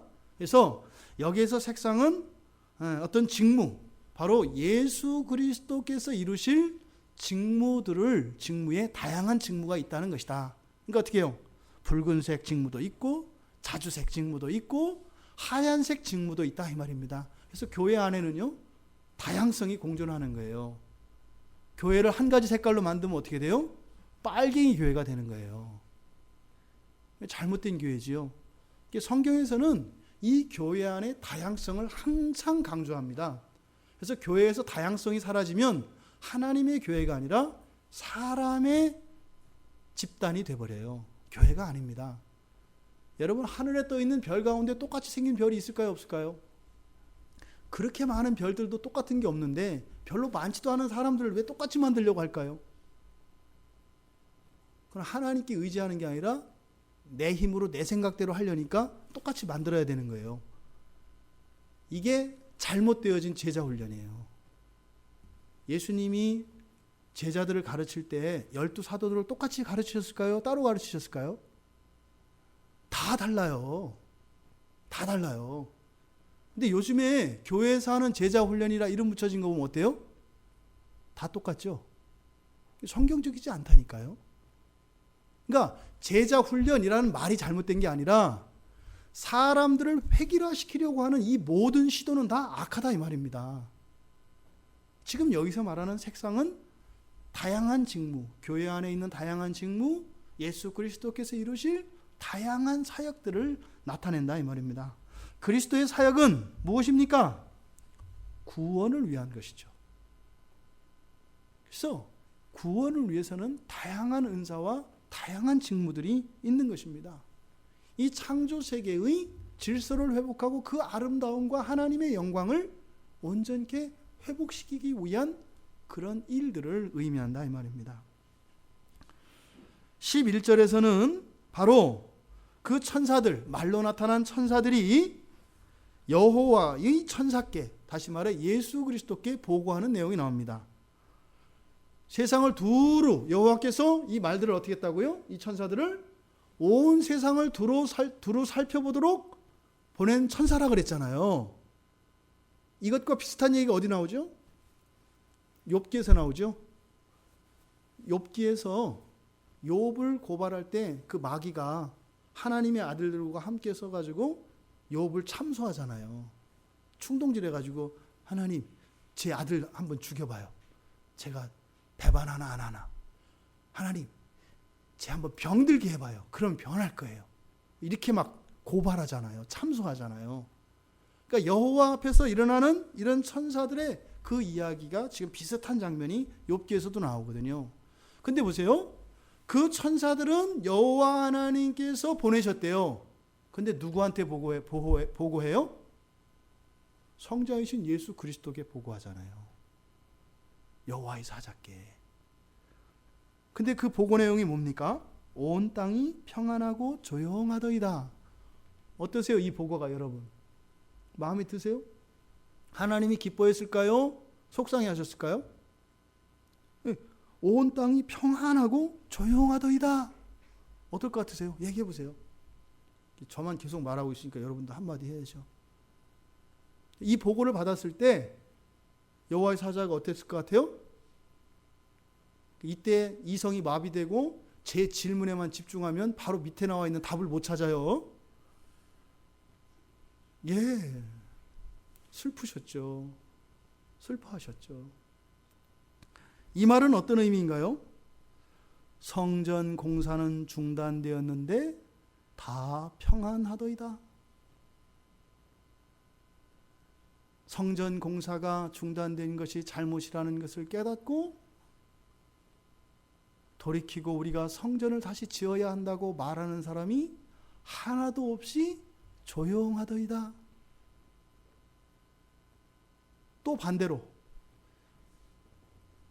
이스라엘 백성들을 그렇게 핍박하고 하나님의 자녀들의 두 눈에서 눈물 마르지 않게 하는 원수들이 그토록 평안하더이다. 이 두 가지 의미가 동시에 나타나는 겁니다. 하나님의 백성들을 향하여서는 하나님의 사명을 잊은 채 살아가는 것이 무엇인지도 모르며 거짓된 평안과 거짓된 안락을 취하고 있는 이스라엘 백성들에 대한 고발이며, 이스라엘 백성들을 핍박하며 이스라엘 백성들을 조롱하며 신앙을 따라 살려고 하는 사람들을 어리석다 놀리는 모든 원수들에 대한 고발입니다. 이것은 무엇이겠어요? 벌써 이런 분위기면 예수 그리스도께서 정리하시겠다는 의미죠. 이런 보고를 스가랴가 썼을 때는 바로 예수 그리스도께서 이 상황을 바꾸실 것이라고 하는 그런 복선이, 암시가 여기에 들어가 있는 겁니다. 그때 여호와의 천사로 나와 있는 예수 그리스도께서 성부 하나님 여호와께 말씀을 드립니다. 12절에서 언제까지 이들을 불쌍히 여기지 아니하시려 하나이까? 이들을 노하신 지 70년이 되었습니다. 이때 예수님의 마음 어떨 것 같으세요? 부글부글 끓어오르는 겁니다. 그리고 너무나 비통하신 겁니다. 너무나. 그런데요, 놀라운 것은 지금 예수님께서 여호와 하나님께 이야기하는 것, 이걸 뭐라고 하죠? 중보라고 해요. 중보. 중보자 예수 그리스도, 지금 하늘에 계신 예수 그리스도가, 여러분들이 여기서 기도의 원리를 우리가 배우게 되는데, 여러분들이 기도를 하시잖아요. 예수님의 이름으로 기도합니다. 아멘. 이건 뭐예요? 제가 한 기도를 하나도 빠뜨리지 않고, 또 제가 드린 기도에 잘못되어진 부분을 완전하게 보정하셔서 하나님의 선하신 뜻대로 예수님께서 완벽한 기도로 하나님께 드릴 것을 믿습니다 라고 하는 게 주님의 이름으로, 예수님의 이름으로 기도합니다. 아멘의 뜻이에요. 그냥 수리수리 마수리가 아니라 바로 중보자이신 예수 그리스도의 이 기도가 바로 다니엘서 9장 4절에서 20절까지 다니엘이 한 기도의 응답이에요. 여기서는 이게 생략되어 있지만 예수님께서 여호와여 언제까지 저들을 풀어주지 않으실 겁니까? 저들을 회복시키지 않으실 것입니다. 회복시켜주지 않으십니까? 라고 하는 이것은 누가 한 말이라고요? 다니엘이 한 말이라고요. 다니엘이. 나중에 찾아보세요. 다니엘서 9장 4절부터 20절까지 가면 다니엘이 포로지에 있었거든요. 그때 다니엘이 너무 마음 아파하며 여호와 하나님께 기도해요. 그때 이 다니엘의 기도에 대하여 여기에 이제 이어지는 거예요. 그 본문이. 다니엘의 기도가 있고 지금 스가랴 1장에 요 본문으로 와닿는 거예요. 다니엘의 기도가 있었고 그때 어떻게 해요? 여호와의 사자로 나타난 예수 그리스도께서 여호와 하나님, 성부 하나님께 이제는 탄원을 하는 내용이 이렇게 연결이 되는 것이다 이 말입니다. 모든 기도는 그리스도를 통하여, 그리스도의 입술을 통한 고백을 통하여 성부 하나님께 올려갑니다. 그럼 여기서 여러분이 하나 생각해 봅시다. 여러분들이 하나님께 드리는 모든 기도의 제목, 우리는 그렇다 손 치더라도 예수님은 거룩한 분이시잖아요.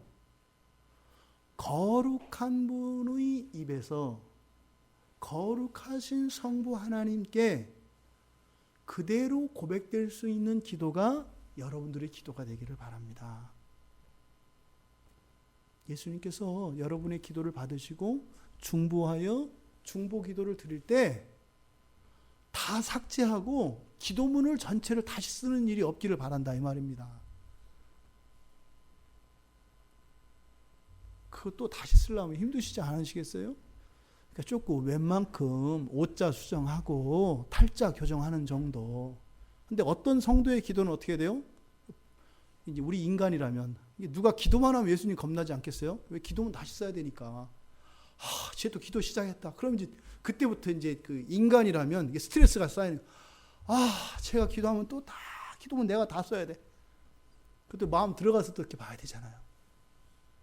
부디 예수님이 보정하시고 교정하시느라 그렇게 애를 쓰지 않으셔도 되는 기도를 하시는 여러분들 되시기를 바랍니다.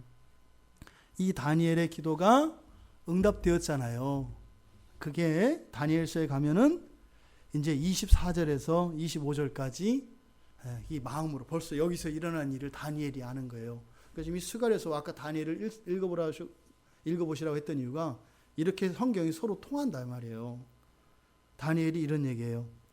네 백성과 네 거룩한 성을 위하여 이른 이래를 기한으로 정하였나니 허물이 그치며 죄가 끝나며 죄악이 용서되며 영원한 의가 드러나며 환상과 예언이 응하며 또 지극히 거룩한 이가 기름 부음을 받으리라. 그러므로 너는 깨달아 알지니라. 예루살렘을 중건하라는 영이 날 때부터 기름 부음을 받은 자 곧 왕이 일어나기까지 7이레와 62이레가 지날 것이요 그 곤란한 동안에 성이 중건되어 광장과 거리가 세워질 것이며. 바로 예수 그리스도를 통하여 그 성전이 완성되어질 것에 대한 응답을 이미 다니엘이 받았습니다. 동일한 응답을 이 스가랴가 받은 겁니다. 여호와 천사를 통한 이 여호와의 계시는 13절에서 선한 말씀, 위로하는 말씀이라고 이야기를 합니다. 그 계시의 내용을 보면 14절에 첫 번째, 시온을 위하여 크게 질투하신다고 합니다. 시온을 위하여 크게 질투한다. 그 이유에 대해서 15절에서 얘기를 하는데, 나는 이스라엘에게 조금 노하였으나 그들은 힘을 내어 고난을 더했다. 그 나라들 때문에 진노하셨다 이 말이에요. 이때 이스라엘 백성들이 당했던 그 고난에 대한 심경을 시편 137편이 노래합니다. 바로 앞서서 말씀드렸던 시편 137편이 바로 에스겔이 저자일 것이다라고 하는 이유가 그 시의 내용이 있습니다. 시편 137편 1절에 보면 우리가 바벨론의 여러 강변 거기에 앉아서 시온을 기억하며 울었도다. 이게 이스라엘 백성들이 겪었던 아픔을 시로 표현한 겁니다. 끝부분 8절과 9절에서는 이렇게 얘기합니다. 멸망할 딸 바벨론아, 네가 우리에게 행한 대로 내게 갚는 자가 복이 있으리로다. 내 어린 것을 바위에 메어치는 자가 복이 있을 것이다. 어떤 의미예요? 얼마나 이 바벨론이 이스라엘 백성들을 핍박하였으면 이스라엘을 핍박한 바벨론의 자식을 바위에다 패대기 쳐서 누군가가 죽여준다면 내 마음이 시원하겠다 이렇게 얘기하는 거예요. 이거는 그렇게 복수하겠다 이걸 나타내는 게 아니죠. 이스라엘이 이 포로기 때 겪었던 이 고난과 핍박이 얼마나 지독한 것이었는지를 영적인 감각이 살아난 이 스가랴를 통해서 시로 읊어진 것입니다. 이것은 오늘날 참된 기독교 신자들의 고난에 대한 노래입니다. 신자들에게 고난을 가중하는 세상의 모든 세력들에게 임할 하나님의 진노에 대한 탄원입니다. 고난 가운데 있는 신자들이요, 참된 진리가 왜곡되고 그리스도의 겸손과 사랑이 폭군들과 압제자들의 권력으로 바뀌어 그로 인해서 당한 고통 때문에 흘린 눈물을 닦으십시오. 한숨을 거두십시오. 그리고 구원하실 주 예수 그리스도의 영광을 사모하며 찬양하시기 바랍니다. 여러분들이 신자가 된 이후로 여러분들의 신앙이 이유가 되어서 여러분들에게 고난을 주었던 여러분들의 죄로 인해서 당해야 되는 고난이 아니라 하나님이 조금 노하였는데 그것을 빌미로 이용해서 그것을 약점 잡아서 더 크게 고난을 가한 이 세상의 모든 세력들에 대하여 하나님이 반드시 깨트리겠다고 약속하신 것입니다. 하나님의 뜻에 반하는 자들을 반드시 하나님이 깨트리실 것입니다. 하나님의 약속이 기록되어 있습니다. 이어 16절과 17절에서 하나님의 약속이 나오는데 내가 불쌍히 여김으로 예루살렘에 돌아왔다라고 말씀하십니다. 그리고 내 집이 그 가운데 건축될 것이고 예루살렘 위에 먹줄이 쳐질 것이다. 또 17절에서는요. 나의 성읍들이 넘치도록 다시 풍부할 것이다. 여호와가 다시 시온을 위로하며 다시 예루살렘을 택할 것이다 라고 말씀하십니다. 하나님의 공의는 반드시 실현될 것입니다. 다시 하나님의 자녀들이 구원의 하나님의 영광을 노래할 시온, 즉 교회입니다. 교회가 회복될 것입니다. 먹줄이 드리워져서 거짓과 위선과 죄악의 참상이 백일하에 드러날 것입니다. 그리고 하나님 백성들의 삶이 윤택하여 풍부하며 넘치는 위로가 있을 것입니다. 예루살렘 성읍의 경계가 넓혀질 것이며 완전해질 것입니다. 좋은 것으로 가득 차게 될 것입니다. 이것이 스가랴를 통하여 주셨던 첫 번째 환상의 의미입니다. 시편 126편은 바로 이 약속을 믿음으로 보게 된 자들의 노래가 나와 있습니다. 시편 126편 1절에 126편을 보면 여호와께서 시온의 포로를 돌려보내실 때 우리는 꿈을 꾸는 것 같았도다. 그때 우리 입에는 웃음이 가득하고 우리의 혀에는 찬양이 있었도다. 그때의 문나라 가운데에서 말하기를 여호와께서 그들을 위하여 큰 일을 행하셨다 하였도다. 여호와께서 우리를 위하여 큰 일을 행하셨으니 우리는 기쁘도다. 여호와여 우리의 포로를 남방 시내같이 돌려보내소서. 눈물을 흘리며 씨를 뿌리는 자는 기쁨으로 거두리로다. 울며 씨를 뿌리러 나가는 자는 반드시 기쁨으로 그 곡식단을 가지고 돌아올 것이다. 이 하나님의 약속이 여러분들에게 믿음으로 누려지기를 바랍니다. 그 약속이 실현되는 장면을 구체적으로 두 번째 환상을 통해 스가랴에게 보여주고 계십니다. 바로 그것은 네 뿔과 네 대장장이의 환상입니다. 18절과 21절에 나와 있는 이 환상. 이때 네 뿔은 유다와 이스라엘과 예루살렘을 흩트린 뿔이라고 이야기를 합니다. 하나님의 백성들을 흩뜨리고 고통을 준 모든 것들을 이야기합니다. 여기서 네 뿔들에 대한 해석은 다양한데요.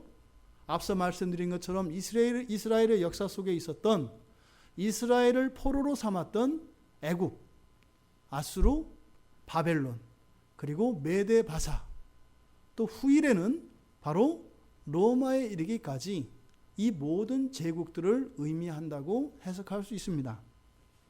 하지만 이 네 뿔들이 의미하는 것은 신자들을 두렵게 하는, 신자들로 하여금 자유롭지 못하게 하고 머리조차 들지 못하게 하는 21절에 나와 있는 이 모든 것들을 총칭하는 것입니다. 이것은 가난도, 질병도, 불화와 다툼도, 의심과 두려움도, 또는 신자들을 억압하며 또 하나님 나라의 질서를 깨트리는 모든 세상의 거짓된 가치관들과 잘못되어진 모든 것들, 이것을 의미합니다. 그 뿔들을 두렵게 하고 그 네 뿔들을 떨어뜨릴 네 대장장이가 나타날 것입니다. 하나님께서는 네 뿔들을 부숴버릴 네 대장장이를 세우실 것이라고 약속합니다. 대장장이에게 있는 네 뿔은 어떤 것이겠습니까? 박살날 겁니다. 이 네 대장장이가 네 뿔들을 완전히 부숴서 깨트려 버릴 것입니다. 여러분 염려하지 마십시오. 여러분의 현재의 삶 속에, 지금까지 여러분의 신앙생활 속에, 여러분의 삶 속에 있었던 모든 방해되어지는 대적들과 여러분들을 고통에 빠지게 하였던 모든 것들을 바로 하나님께서 다 깨트려 주실 것입니다. 여기서 바로 뿔들을 깨트려 버릴 네 대장장이, 이것은 바로 교회를 의미합니다. 그런데 대장장이를 왜 넷이라고 하였는가? 뿔들을 왜 넷이라고 하였는가? 이 넷은 동서남북 전방위를 뜻합니다. 그리고 이 세상에 있는 모든 것을 의미합니다. 네 뿔들에 대하여 네 대장장이가 세워집니다. 바로 하나님의 백성들이 있는 모든 곳에 하나님의 온전한 교회가 세워질 것입니다. 모든 곳에 하나님의 백성들을 괴롭히며 흩트리는 뿔들을 꺾어버릴 교회를 세우실 것입니다. 지금 하나님께서는 온 세상의 부조리에 맞서 정결을 추구하며 세상의 안정과 평온을 깨고 하나님의 샬롬을 소망하는 교회를 찾으십니다. 우리가 대장장이가 되기를 소망합니다. 하나님이 여러분에게 대장장이로서 기대하고 계시다는 것을 믿으시기 바랍니다. 아멘으로 화답되어지시기를 바랍니다. 시편 147편 할렐루야 시라고 일컬어지는 시의 일부를 인용을 하며 오늘 설교를 마치겠습니다. 할렐루야, 우리 하나님을 찬양하는 일이 선함이여 찬송하는 일이 아름답고 마땅하도다. 여호와에게서 예루살렘을 세우시며 이스라엘의 흩어진 자들을 모으시며 상심한 자들을 고치시며 그들의 상처를 싸매시는도다. 여호와께서 겸손한 자들은 붙드시고 악인들은 땅에 엎드러 뜨리시는도다. 아멘. 스가랴를 통해서 주신 위로와 회복의 말씀이 여러분에게 믿음으로 받아들여져서 현재의 여러분 앞에 있는 모든 난관과 환경을 너끈히 이길 수 있는 여러분들 되시기를 바랍니다. 예수 그리스도께서 그 승리를 완전히 성취하시는 그날까지 믿음 위에 서서 우리 함께 이 뿔들을 무너뜨리는, 이 뿔들을 깨뜨려 버리는 대장장이로 우리 함께 하기를 주님의 이름으로 축원드립니다.